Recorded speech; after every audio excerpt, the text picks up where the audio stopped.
안녕하십니까. 지구 반대편 PG에서 사역하고 있는 김영효 목사입니다. 예전에 막대부르크 한인교회에서 같이 예배드리고 교제한 적이 있는데 이번에 이렇게 영상으로 함께 예배 드릴 수 있게 되어 너무 감사드립니다. 저는 설교하기 전에 항상 인사를 하고 시작하는데 우리 막대부르크 한인교회 성도님들과도 인사를 하고 말씀을 나누었으면 좋겠습니다. 행복하십니까? 하나님이 우리와 함께 하시기 때문에 우리가 세상을 살아가는 것 힘들고 어렵지만 특히 문화가 다른 해외에 살아가는 건 너무나 어렵지만 그럼에도 하나님으로 인해 우리는 어떤 순간 가운데서도 행복할 수 있습니다. 그 하나님으로 인해 웃음꽃이 피는 우리 막대부르크 한인교회 성도님들이 되시기 바랍니다. 어떤 사건이 발생하면 그 사건의 순서, 즉 자초지정과 인과관계를 아는 것이 아주 중요합니다. 사건의 원인과 과정을 알면 그 사건에 대해서 올바로 알 수 있기 때문입니다. 그런데 많은 사람들이 실수하는 것이 사건의 전체, 즉 숲은 보는데 사건의 원인과 과정은 놓치는 경우가 많이 있습니다.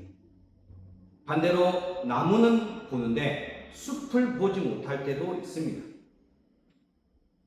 원인이 없는 결과가 있을 수가 없고 나무가 없는 숲이 있을 수가 없습니다.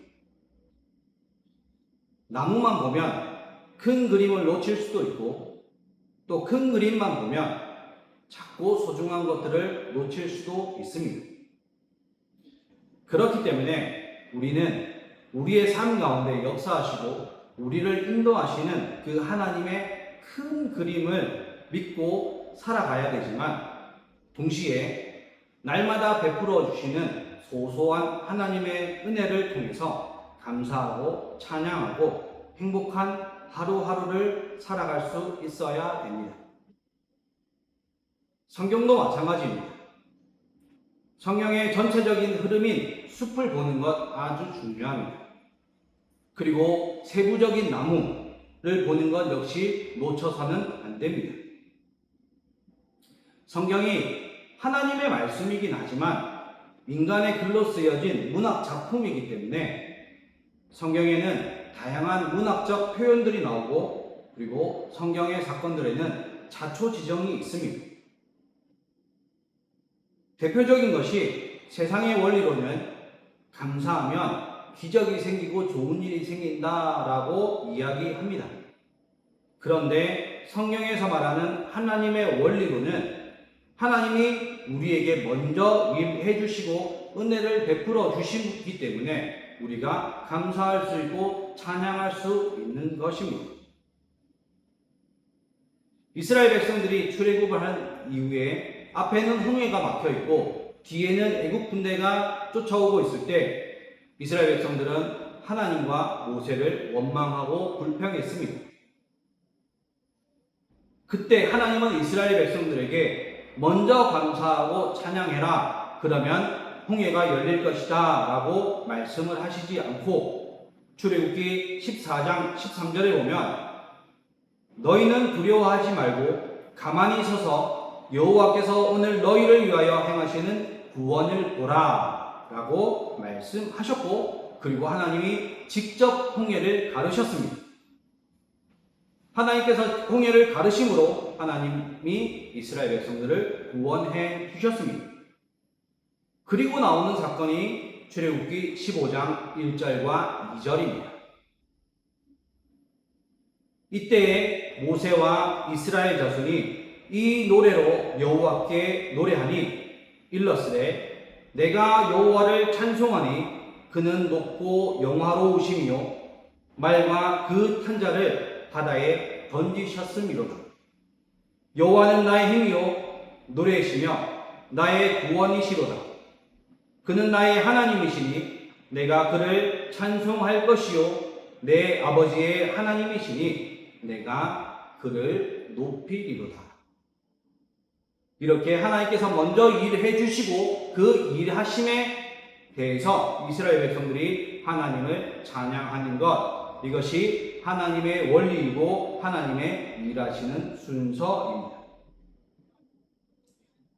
성경을 통해서 인류 역사를 이끌어 오시고 인류 역사 가운데 은혜를 베풀어 주신 그 하나님의 큰 숲을 바라보시기 바랍니다. 그와 동시에 우리의 삶 가운데 날마다 베풀어 주시는 그 하나님의 소소한 은혜들, 그 나무들을 통해서 감사와 찬양이 넘쳐나는, 그래서 행복한 삶을 살아가는 우리 막대부르 한인교회 성도님들이 되시기 바랍니다. 예수님의 사역은 전반부와 후반부로 나뉩니다. 예수님은 이스라엘의 변방인 갈릴리에서 사역을 시작하셨고 대부분은 갈릴리 근처에서 사역을 하셨습니다. 그리고 이때 만난 사람들 역시도 대부분 사회적 약자들이거나 병자들, 죄인이라고 비난받는 그런 사람들이었습니다. 그럼에도 많은 사람들이 예수님을 따랐습니다. 그런데 예수님이 예루살렘으로 가실 때 많은 것들이 바뀌었습니다. 그렇게 많이 따랐던 사람들은 예수님을 다 버리고 떠났고, 심지어 예수님의 제자들마저도 예수님을 버리고 도망갔습니다. 예수님께서 잡히시고 나서 예수님을 만난 사람들 역시도 예수님의 전반기 사역과는 완전 다른 사람들을 만났습니다. 당시 유대교 지도자들을 만났고, 총독인 빌라도를 만났고, 그리고 유대 통치자였던 분봉왕 헤롯도 만났습니다. 빌라도는 예수님을 계속적으로 풀어주려고 노력하였지만 사람들의 요청에 의해서 예수님은 십자가형이 선고되었고, 예수님의 가장 중요한 사역인 십자가 사역을 예수님은 행하셨습니다. 인간적으로나 세상적으로 보면 예수님은 누명을 써서 억울하게 십자가를 친 것 같습니다. 그런데 십자가는 예수님께서 억울하게 누명을 쓰신 것이 아니라 예수님께서 의도하신 것이고, 예수님께서 우리의 죄를 위해서 스스로 선택하신 십자가의 길이었습니다. 그렇기 때문에 예수님의 십자가 사건은 예수님에게 정말 중요한 사역인 것입니다. 그렇게 예수님께서 십자가에 달리셨고 십자가에서 돌아가셨습니다. 그러나 예수님의 십자가 사역은 중요한 사역이지만 예수님의 마지막 사역은 아닙니다. 예수님의 마지막 사역은 바로 부활입니다. 그 예수님께서 사망 권세를 이기시고 부활하셨습니다. 오늘은 사망 권세를 이기시고 부활하신 예수님의 부활을 통해 예수님의 부활이 우리의 삶에 어떤 의미가 있는지 함께 알아보고자 합니다. 첫 번째, 예수님의 부활은 우리에게 희망이 됩니다.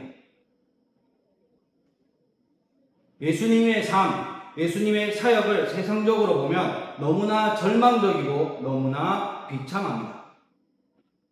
예수님은 너무나 초라하게 이 땅에 오셨고 예수님께서 사역하실 때도 너무나 초라하게 사역을 하셨습니다. 갈릴리 변두리에서 사역하셨고 사회적 약자들과 함께 하셨습니다. 제자라고 12명을 뽑았는데 예수님의 사역에는 그렇게 크게 도움이 되지 않은 것 같습니다. 그리고 결정적인 순간에 그들은 모두 다 예수님을 버리고 도망갔습니다. 세상적으로 보면 예수님은 억울한 누명을 쓰셨고 제자들에게 배반당하고 그리고 십자가에서 억울하게 돌아가셨습니다. 예수님이 돌아가셨으니 당연히 장례를 치러야 하고 그에 대해서 아리마대 사람인 요셉이 예수님의 시체를 무덤에 안치하였습니다. 그것이 누가복음 23장 52절과 53절입니다. 그가 빌라도에게 가서 예수님의 시체를 달라 하여 이를 내려 세마포로 싸고 아직 사람을 장사한 일이 없는 바위의 판 무덤에 넣어두니. 우리나라와 대부분의 문화에서는 이렇게 하면 장례 문화가 끝이 납니다.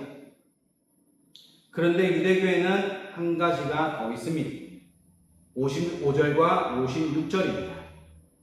갈릴리에서 예수와 함께 온 여자들이 뒤를 따라 그 무덤과 그의 시체를 어디에 두었는지 보고 돌아가 향품과 향유를 준비하더라.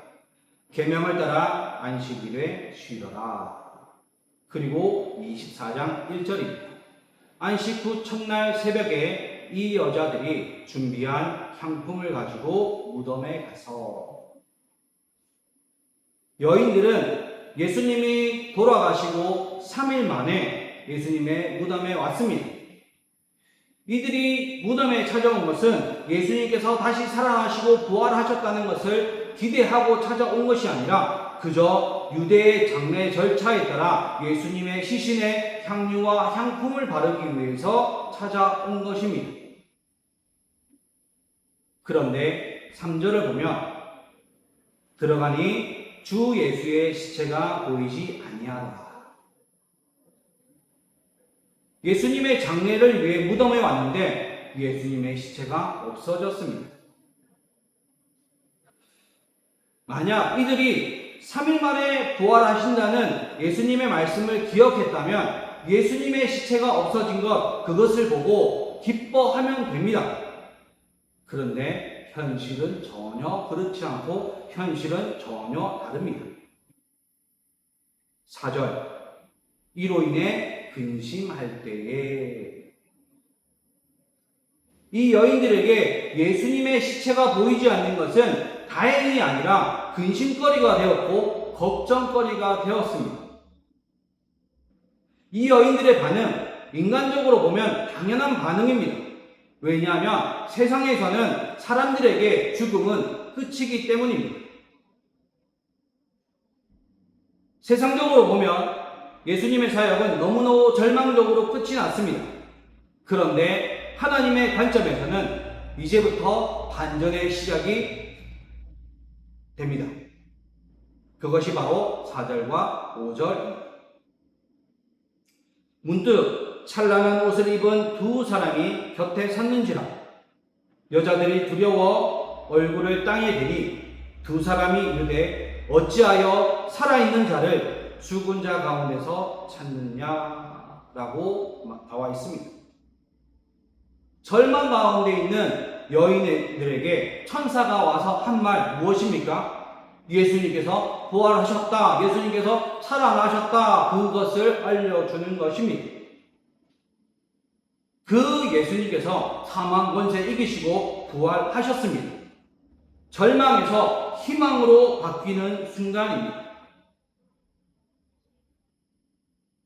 그런데 절망 가운데 무덤을 찾아온 여인들처럼 우리 역시도 나에게 있는 현실적인 문제로 인해 여전히 절망 가운데 있고 여전히 힘들어하고 포기하고 싶어 하지 않습니까? 상처의 무덤 앞에서 그렇게 머물러 있지 않습니까? 세상에서는 모든 것이 끝이라고 생각하고 다 포기해야 된다고 말하고 있지만 예수님의 부활로 인해 우리가 아는 십자가는 끝이 아니고 새로운 출발점이 되었고 절망이 아니고 새로운 희망이 되었습니다. 이제 무덤은 비어 있습니다. 고린도전서 15장 20절을 보면 이제 그리스도께서 죽은 자 가운데서 다시 살아나사 잠자는 자들의 첫 열매가 되셨도다 라고 바울이 예수님의 부활에 대해서 고백하고 있습니다. 우리의 삶이 십자가처럼 무겁고 무덤처럼 답답하고 끝난 것처럼 느껴질지라도 우리에게는 부활의 희망이 있습니다. 그 부활의 희망을 품고 행복한 삶을 살아가는 우리 막대부르크 한인교회 성도님들이 되시기 바랍니다.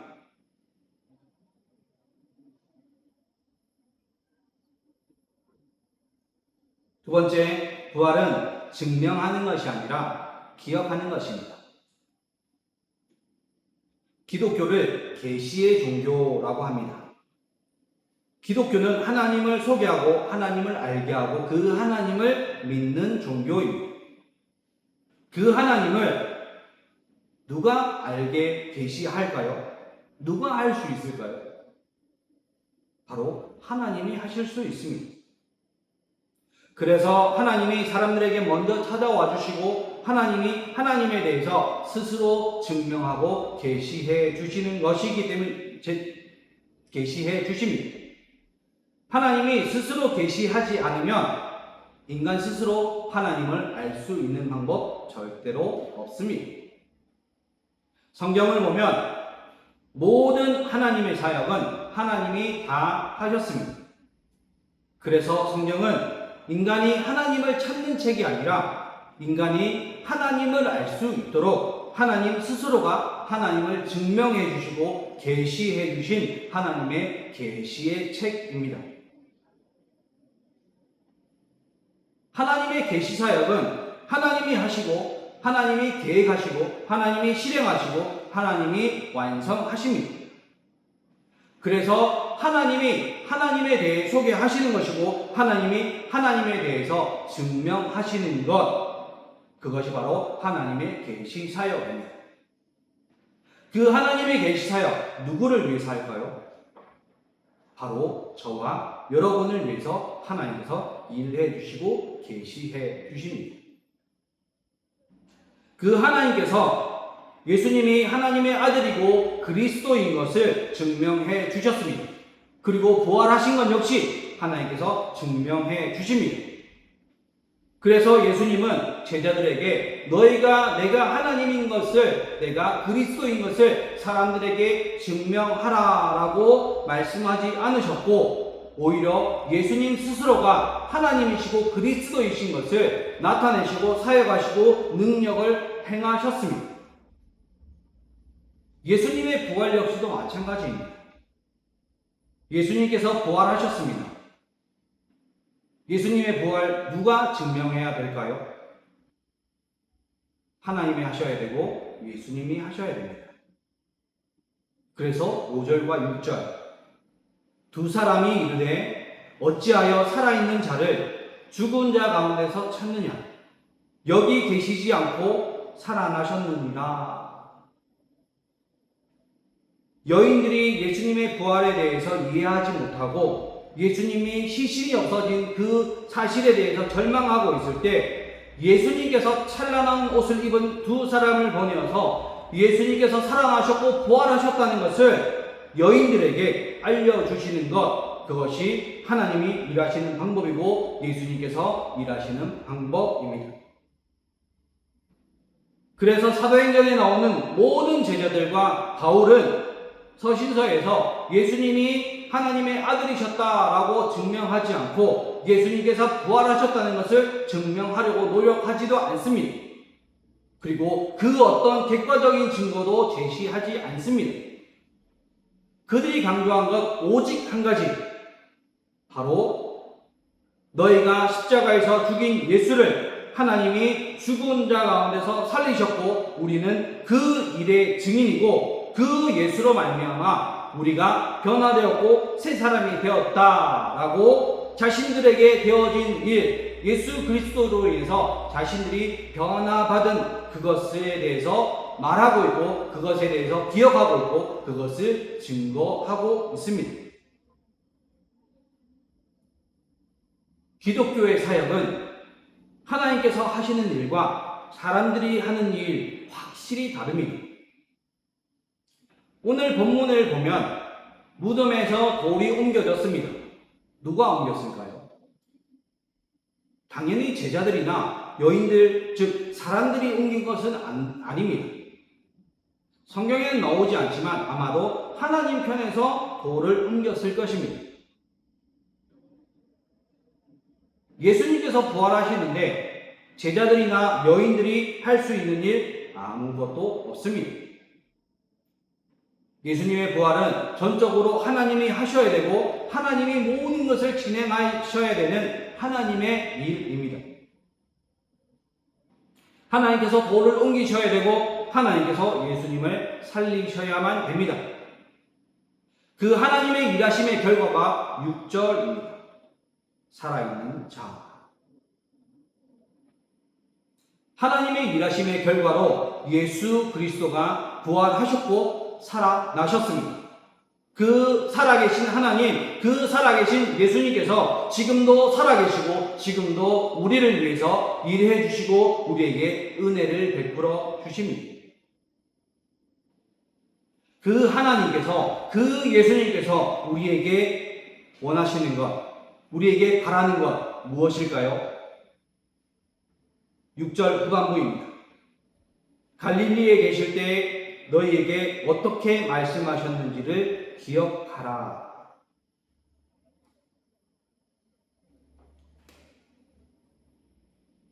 예수님은 여인들에게 부활에 대해서 증명하라고 요구하지 않으시고 예수님의 사역, 예수님의 말씀을 기억하라라고 말씀하셨습니다.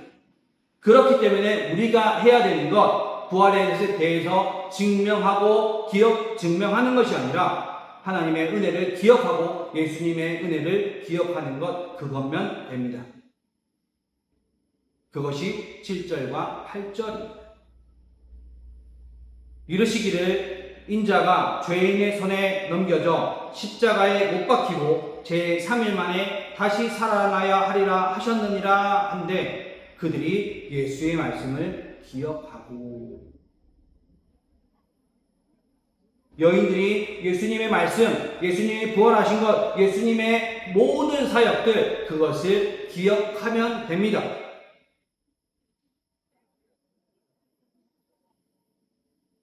여러분들도 오늘 본문의 여인들처럼 현실적인 문제로 인해서 절망 가운데 있진 않습니까? 포기하려고 하고 있지 않습니까? 예수님의 부활 사건은, 그리고 우리가 매년 맞아들이는 이 부활절은 예수님께서 부활하셨다는 것을 사람들에게 증명하는 날이 아니라 하나님께서 우리에게 어떻게 역사하셨는가, 하나님께서 우리에게 어떤 은혜를 베푸셨는가, 그것을 기억하는 날입니다. 하나님께서 여러분에게 어떤 은혜를 베풀어 주셨는지, 지금까지 하나님께서 어떻게 여러분 가운데 역사하여 주셨는지 기억하여 보시기 바랍니다.